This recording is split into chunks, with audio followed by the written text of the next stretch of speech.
Hi everyone, I'm Gary Summers and I'm here with a very good friend of mine, Lisa Sheppard.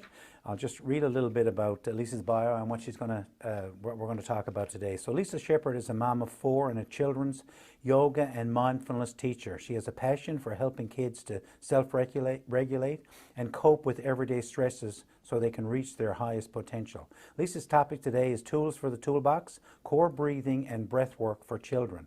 Lisa teaches how creating simple everyday habits can help children self-regulate and manage stress.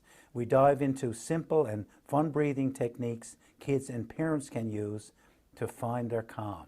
And Lisa, as a mom of 4, you must use these on a daily basis. I am an expert, Gary. I'm an expert. So Lisa, explain to our listeners what they can expect to hear from you today. So today, it's very important, very simple but important. What we're going to learn today is the very beginning habit that we should be practicing with our children and ourselves when it comes to being mindful and creating a calm environment inside of our bodies.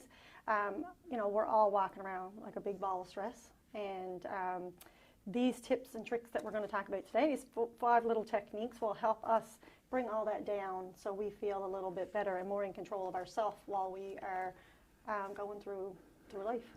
So it's difficult to get a child to calm down when you're on bust and yelling at them to calm down, right? That's exactly right. Right? So how did you get started to realize that there was a need for breath work in children? Just being honest, but it's through my own experience, sure. Right? I started out as the snappy mom, right? I was a snappy mom, and one of my kids called me out on it, and I started focusing on that for myself. So he called you, you're a snappy mom. He said, you're a snappy mom, and it just struck me hard. It hurt me, because I'm like, I didn't think I was.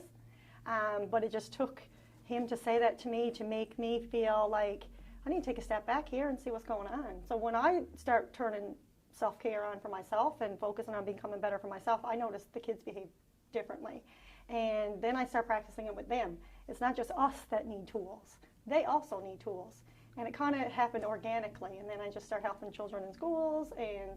But it really started out needing it myself and needing it for my own kids. And I guess we all can learn a lesson from that. Kids can be really honest. Very honest. Right? And if we can understand that from the very beginning, they can teach us things. Mm-hmm. So when, was it Jake called you snappy mom? It was Patrick. He's my oldest. Oh, Patrick. Okay, it's Patrick. Yeah, Patrick. He was only 2.5 at the time, too. Oh, he was only, okay, so that was... very, like, wow, if he can pick up on that, right? I mean, you might not be like that when you're out around with your kids or whatever, but the kids see who you are. They feel your energy. They know what's going on. They know you. And so he's seen that. Even at like 2.5 years old, he said, snappy mom. At 2.5. And so you could have gotten really defensive about that. No. And blamed him for it, right? You could have done that, which is, I think, a normal behavior. Yep.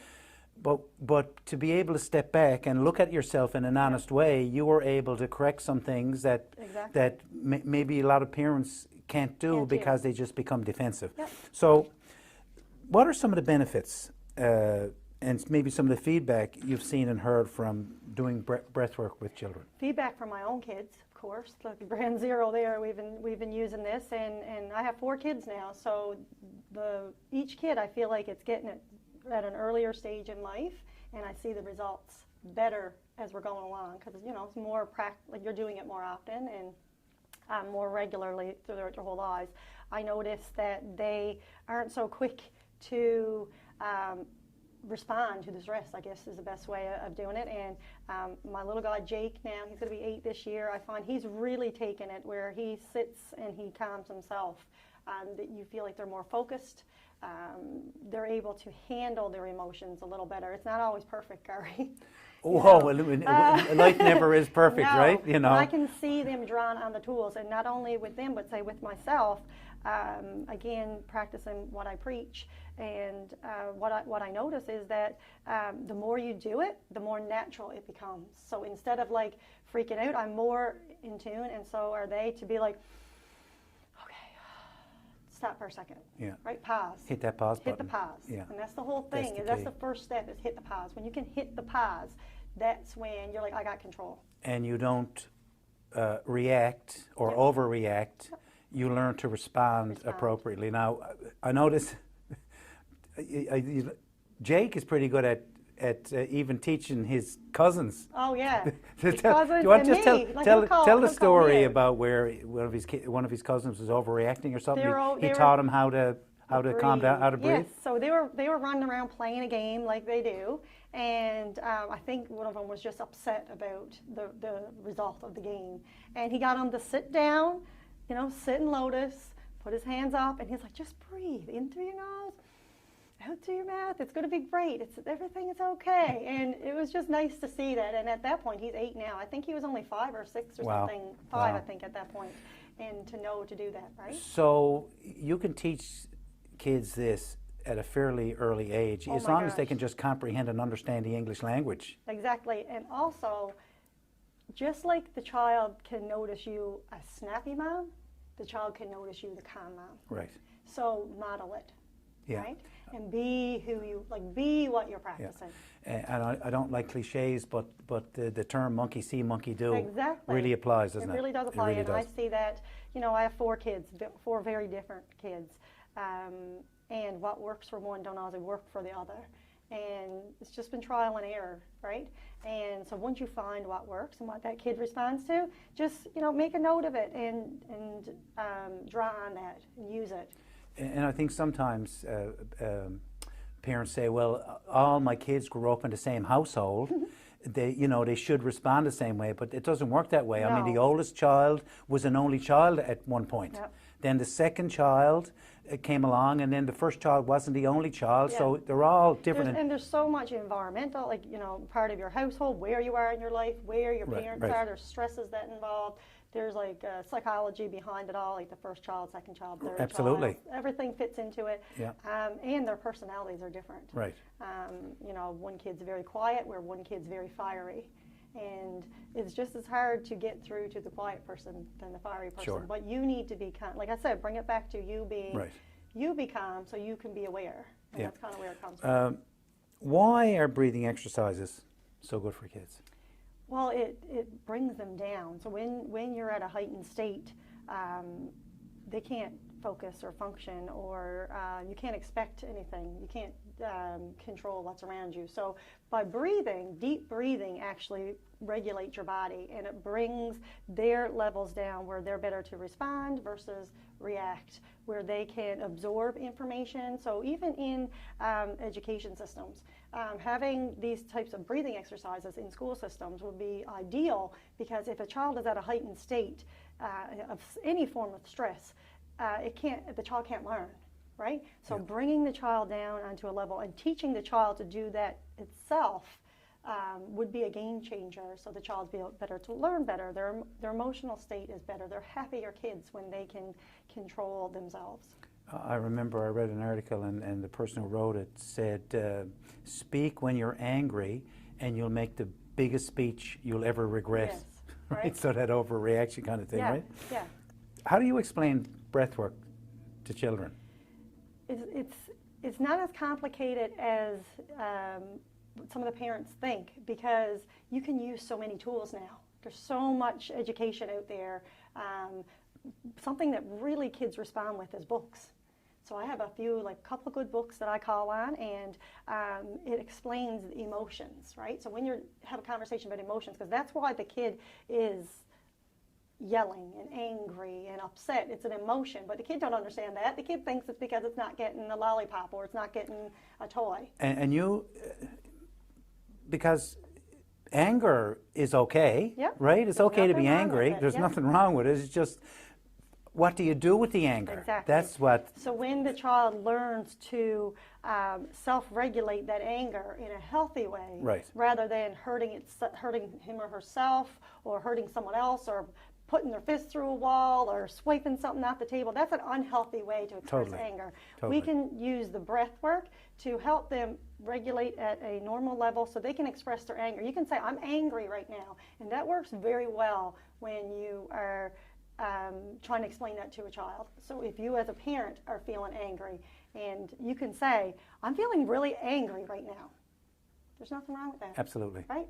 You told me the story first when we met, that you taught your kids, or did your kids teach you to label, put names? Yes, that's what I did with Jake. Yes, Jake was my child that had the most anxiety. I said from the womb that little guy put me on bed rest, and it's been 8 years that he's been teaching me. That's what I'll call it, teaching me, because it really do push you to the point where you got to step back. Yeah. He's been my emotional child, and he had a lot of anxiety about a lot of different things. And one thing that I found really worked was when we named the child, named the emotion, sorry. And whenever he felt anxious, he would just say, "Get lost, Sheldon," right? Or "Get lost, Trevor," whatever name he put on that emotion. And it really helped him separate. He wasn't the anxiety. Exactly. The anxiety was something different, and he told it to leave. That's the point, right? Because when you label and you think that you're the anxiety, that you're the problem, is not. Yeah. It's totally separate from you. Yep. And that you found that worked. So very much so. Yeah, so getting back to your point about, there's no cookie cutter approach or answer to anything. It's just that you just don't give up. Don't give up until you find and out. You just got to watch. I feel like observing, and that's where it's important. Again, I can't stress it enough, for the parent to be regulated, and the teachers to be regulated, and the other adults to be regulated. Because how can we pay attention if we can't see it? And we can't see it when we're in a heightened state. Totally. Right? Yeah, you totally miss it. Yeah. This breath work is not just for children. I think I benefit more from this than like what the children do, because I feel like, okay, how many times a day do I do that? How many times do I do that, right? Because it's the truth. Yeah. You can't talk to any parent that don't feel overwhelmed. Well, it's certainly a lot better and more beneficial to do that than go from 0 to 100. But the key is to catch it. You just got to catch it before, and that's where practice comes in. So, what do breathing techniques do for children? Is it all self-regulation, or does it teaches them self-control? It teaches them how to manage their emotions. It does. I mean, there are so many benefits. There's so many benefits to breath work, and like I said, you see results. Parents see results in school. Their marks are better because they're better focused. Their relationships are better because you can have a relationship with someone when you're calm and collected, and you get the good person. You're not yelling and screaming all the time. You're sharing. You're being mindful of other people. So it affects your whole life when you are mindful, and that's what breath work is. It makes you mindful. When you're mindful, you are in control, but because you're in control, there's you see a lot of positive benefits in your life from that. I think the term that you said, mindful, is so key, because when you develop those bad habits, you're gone down that road. Mm-hmm. You don't even know how you got there. Exactly. And then you don't even know. It could be like it, because I didn't know how I was snapping. I didn't realize that. Right. It kind of took that to bring it forward to realize, right? And that's why I think it's important for people, adults and children, to realize, like, I need to take this second to breathe and bring in this regulation into my body, calm down. The deep breathing slows your heart rate. It actually physically slows your heart rate, but it slows your mind. It slows your energy. So you are better able to put out what you mean to. People, for the most part, people want to be positive. Absolutely, and good. totally. So it's just you're in the moment, you're overwhelmed, you're stressed, you're thinned out in life is where we are. And so we need these tools as adults. And by giving it to the children, they're gonna have better things when they're older. They don't have to feel the same way we're feeling. If you've ever been done some work or research on meditation, mm-hmm. the first thing is go back to the breath. Yep, that's fair. You always go back to your breath. Yes.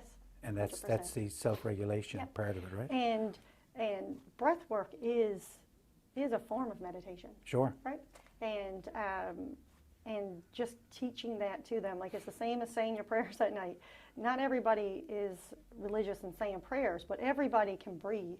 When we were kids, you used to say your prayers before you go to sleep. Right, exactly. And for me, that was a meditation. Yeah. You just say it and it relaxes you. Now I get in bed, I'll hand on chest, hand on stomach, and that's how I'll fall asleep.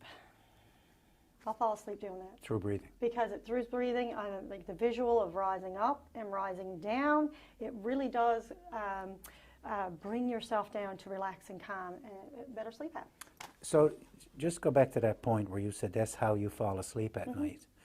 And the reason why people have difficulty falling asleep at night is because they're focusing on everything that went Everything wrong else. during the day, right? Yes. And naturally, that's going to rise your heart rate up. Yeah. Your blood pressure is going to come up. You're going to be either focused on what went wrong at work, Yep. or you're going to think about if I have another day like I had tomorrow, like I had today, then I'm going to go out of my mind. And you naturally just create that anxiety and tension in your body. You can feel your heart rate. Right, yeah. Some people say kids don't have stress. They're just acting out. No. But kids... They absolutely have stress, and this is the thing. Kids have stress the same as adults, and they usually express it in an unhealthy way because they don't know what to do. They don't know what it to just do, becomes so big. So when I'm talking to children, I'm like, you have all these big feelings, right? You can be very happy, you can be very angry, and they're all healthy. They're all healthy feelings. Sure. But like, just breathe. And that's why I feel like when you use a book, and there's so many good visual aids now, you make it very visual for children, they get it. It just clicks with them. They're like, oh, okay. And then it's fun, right? It's fun, yeah. But they do absolutely have stress. What are some tips to help build a habit of breath work into your child's everyday life? So the thing is, you want to make it a habit. We're creating habits here. So you got to start out making it fun. You got to start making it fun. So pick something they like. So say if you're on a walk with your children and, oh, you pick up a flower. Let's smell the flower. Ah, oh, so nice. But identify what you're doing. Oh, you take a big breath in. So then you have that as a little teaching thing later. Oh, look, let's smell the flower. Or like, let's hiss like a snake. All those can be used later, right? So something fun, make it a game for them. Because when you make it a game, they're more apt to do it. It's not a chore, it's not boring for them. So that makes it more interesting. So the key word that you use is habit, right? Mm-hmm. It becomes so subconscious that they do it without even thinking about it. Exactly. That's the key. That's the key. That's the repetition part. The repetition of doing it. And the other thing is to do it, like model it. And that's where I keep saying it's so important for the parents to do it as well. So, you know, if you feel like you're heightened up in stress, and that's what we were talking about earlier, it's then to identify it. Like, oh my God, Mom's feeling so sad today, right? And then it's not taboo to be sad. What do you mean? It's okay to be sad. I'm like, oh, I'm so sad today, and because I'm sad, I'm going to take a moment. I'm going to do some reading. Yeah. Right. And then they're like, well, God, when I'm sad, I'm going to go read a book, or I'm going to go play with my blocks. And this is something I find very helpful for. In your home, we use it a lot in our home, especially during the pandemic. Sure. I create a little mindful mat at our house, and even started coining the term mindful minute for Mom, because sometimes things do get very overwhelmed. So to make it fun for them, it's not like you're getting a time out to your bedroom, or you're not getting, you know, a punishment. Like, just go take a minute on a mindful mat. And on your mindful mat, we had like fidget toys and stacking blocks and glitter bottles and things like that, where you just take a minute. It caused them to pause. Take your mind off. Right. But they weren't being isolated. They weren't putting in time out. It's right in our kitchen. Yeah. Right in our living space. And take a mindful minute. And now when the kids hear me say, I just need a mindful minute, they're like, oh yeah. Okay, go ahead. Cool. Yeah, that's, get it. Go ahead. or do what Jake did. He ran on the treadmill for 20 minutes. Yes, and so that's the thing in our house. We're very much into movement. Yeah. And movement is associated with feeling good and releasing stress. Yeah. And that is something that I encourage everyone. Go for walks. That's another way we can incorporate this into your children's lives. Another example of modeling it is movement. And immediately Jake, and while my kids now are, I'm going to go, and Ada's big into yoga, Jake likes to run, Patrick likes to lift weights, Nathan likes to do a variety of things, and they use it. And it's very much, I don't feel good. I'm going to go in the gym. I'm going to go outside, go for a run. Yeah, and it's because it's created as a habit. Instead of sitting down in front of the TV and eating Which a bag is of chips, right? overstimulation. Like it's a thing Yeah. that everyone does, and it's not somewhere like something you're judging or anything like that. Is what we've always done. Like I feel stressed, that makes me tired. I'm going to sit down and rest. Yeah. But the best thing we can do is actually move when we're feeling that emotion, because emotion is energy in motion, right? Yeah. Energy in motion. So if we're feeling that energy and we're feeling that stress, move your body, and it often will definitely subside. And then again, it helps you take the pause.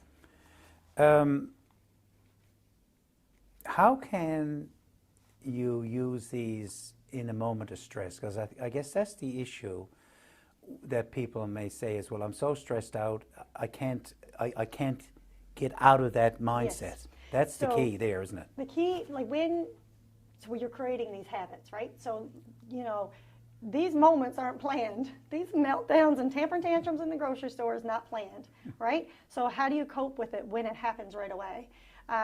Just to pop back to your previous question, first we want to practice this before you need it, right? Start this right from the beginning. So that's why making it a game and having fun and sitting down, like you ever see those pinwheels? You can hold the pinwheels and get your kids to blow them in the wind.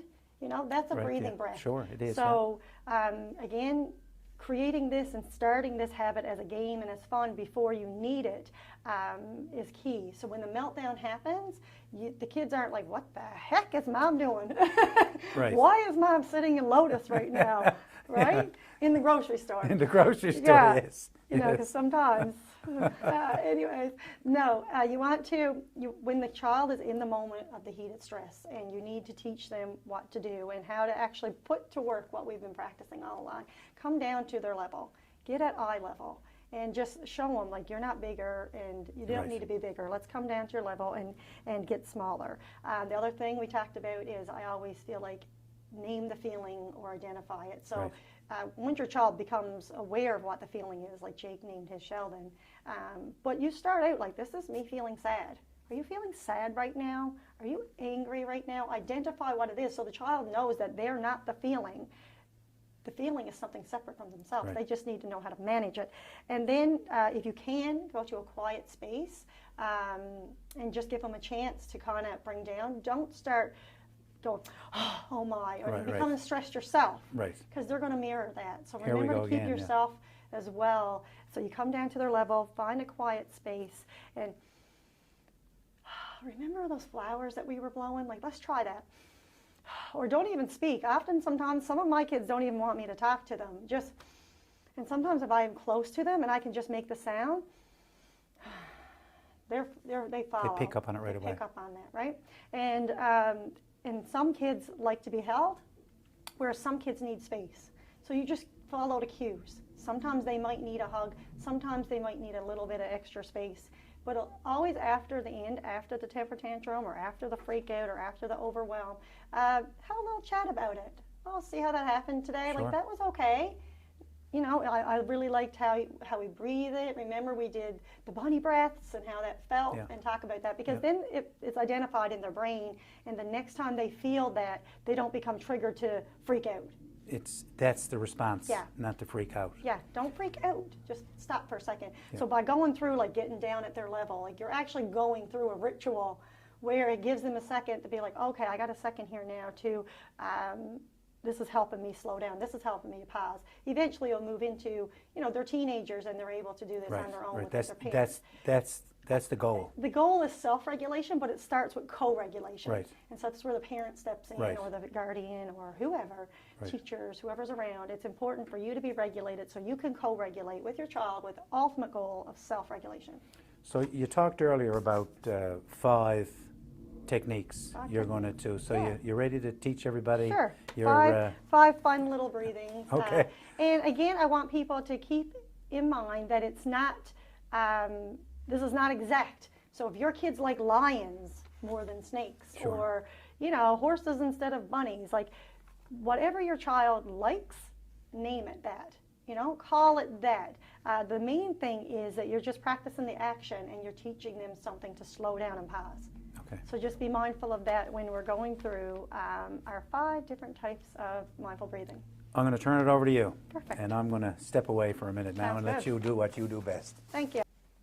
So we're going to practice 5 different types of breathing exercises that are simple and fun for kids, but also parents keep in mind that they're great for you to use as well. Breathing is very important. You can use it during stressful times. You can use it when you want to calm down and relax. I love it for before bedtimes for kids and as well for myself. If you're in a heightened state of emotion, or your child is, one thing that I would suggest, number 1, is to do the 4 count. The 4 count is a square. So imagine, like, try to keep it fun for your kid and use imagery. So, you know, you can even draw this on a little whiteboard or a piece of paper, draw a square, or you can just use your finger and trace it in the air. So when you point up, you breathe in, you go over, you breathe out, you go down, breathe. When you go down, you breathe in, and you go out, you breathe.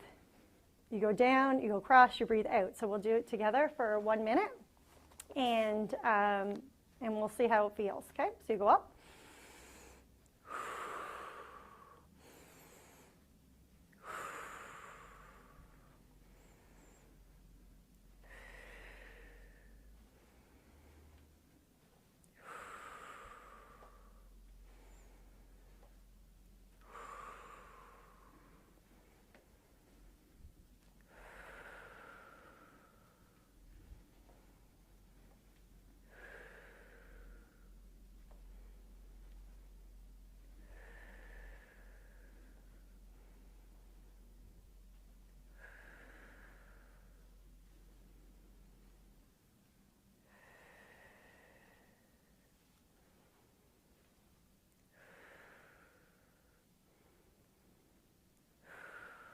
So you can see it's not a hard idea to comprehend or for your child to do.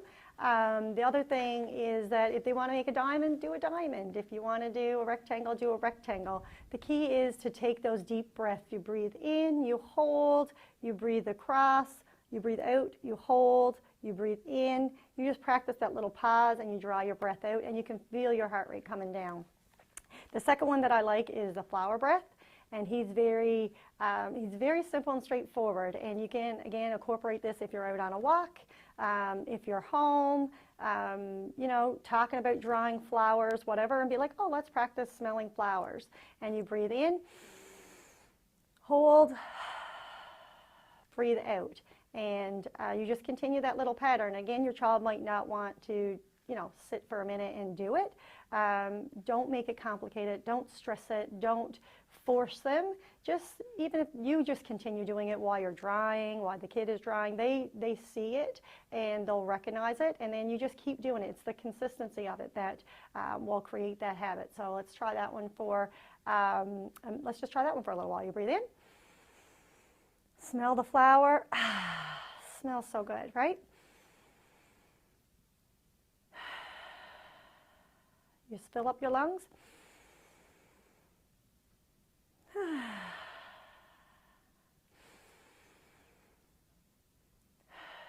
If you want to open your eyes, you can. You want to close your eyes, you can. Just let them decide, and you just follow their cue.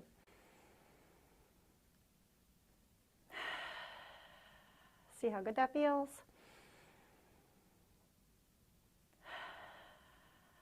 Excellent. So that was just a very calming breath. I find that one's very calming. You don't always have to do breaths to calm you down. If your child is tired and you want to energize them, you know, watching too much TV or playing too many games and you got to go do something, you can also have an energizing breath. So this one is a bunny breath. I call that a bunny breath. You can, again, pick an animal that your kids like. But I like to say, listen to the bunny hop 3 times, and then the bunny slows down. So you breathe in 3 times quick, and then we're going to exhale slow, and that's the bunny slowing down, okay? So you go,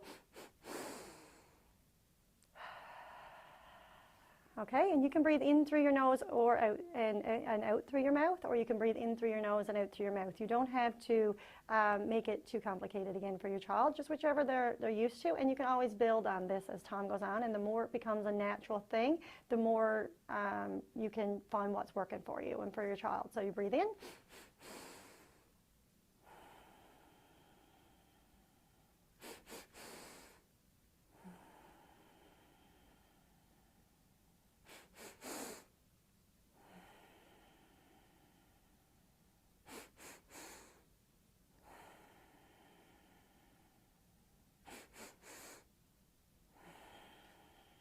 Excellent. So you can kind of make it fun. You can create a story around the Easter Bunny, or you can have a story around a little horse galloping, whichever you want. And you can, if you want to do 4 breaths, do 4 breaths. It's whatever you feel good with and whatever your kid is interested in, and create a story around it to keep it interesting and fun for the child to do. The other one I like to do is a snake breath. And I got to say, as an adult, this is probably the one that I use the most. And I didn't even realize it was snake breath, because it's just a natural thing for me that it was a breath that I like to use when I'm stressed. So when you breathe in, and you make the sound of a snake on the way out. Now it doesn't have, again, pick whichever animal you like, but I breathe in, come out. Now, so as an adult, you don't see me walking around making that loud sound, but I exhale the air, and it's from like the back part of your throat, and it creates its own sound on the way out. You exaggerate it for your child, because that allows them to really develop that breathing habit of breathing in and exhaling deep. But as an adult, mine sounds like this, right? It's a deep throat breath. So for your child, again, let's practice snake breath. Breathe in and out.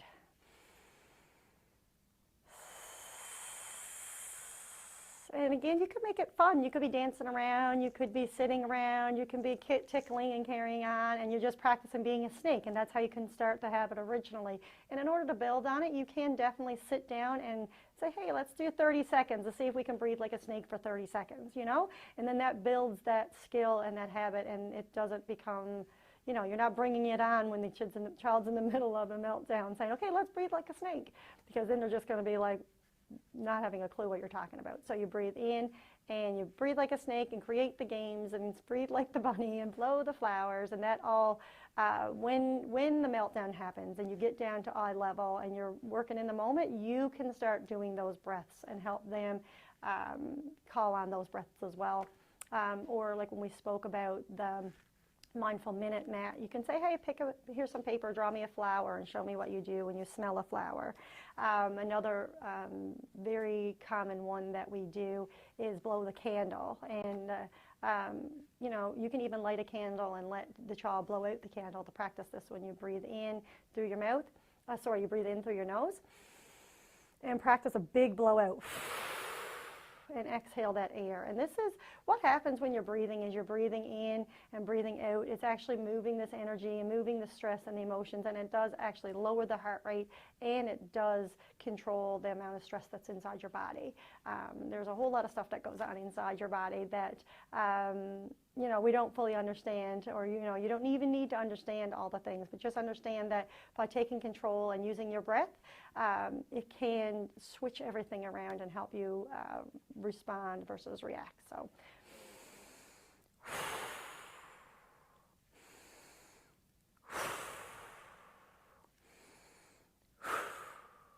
and just keep it simple like that. You don't need to, you know, make it overcomplicated or anything. And you can even ask your child to make their own types of breathing, you know, skits and ideas. Which would you like to do today? And if that's what they like to do and it helps them, then keep that one as a consistent in your day and throughout your day. While I was listening to your breathing, I fell asleep over in the lounge. See, it works. So it wasn't because I was boring. No, absolutely not. You're never boring, Lisa. You're never boring. So just so people understand, Lisa will provide us with some information that will be on the resource section of the website. Lisa, how do people get in touch with you? Because you've provided a wealth of information here today. So, you know, email is the best way to reach me. It's lisa@lisasheppard.ca. And, you know, I'm on Facebook and Instagram and all the socials, so you can always reach out. Open Minds Happy Hearts is located on the socials.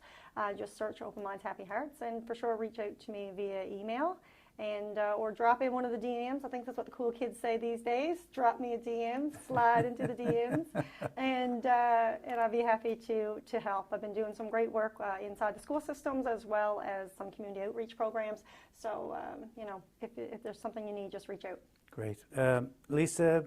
We're just about out of time.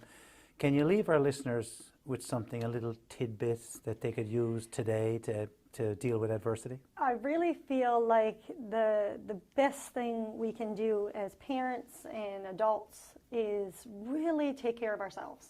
Okay, like if we're not well, all the children and everyone around us, actually, even down to the dog, reacts to the energy that we project. So if there's anything, take care of yourself, move your body, mind your breath, and even in the stressful times, the hardest stressful times, which we all know we've been experiencing lately, once you have control of you, the rest of the world don't seem so big. And once you are in control of yourself, as well as the children around you and the people around you, feed off that energy and recognize that energy, and you do help regulate the rest of what's around, you know, what you're projecting out. So if you can do anything, just lean in, give yourself some grace. And if there's anyone can tell you, you know, I'm not perfect. I've learned because I'm in the trenches right now. Just lean into your own self-care and your health so you can be more aware and more helpful. And just, you know, once you're there, you can help more than. Thanks, Lisa. And just so people understand, Lisa came all the way from Lameline into St. John's to do this recording. Yep. So that'll tell you the commitment that she has Yes. to this program. Lisa, thanks Thank you very much. You've So been happy to be here. It's good to see you again. Thank you. That's it for this session, everybody. We'll be back again with more interesting guests.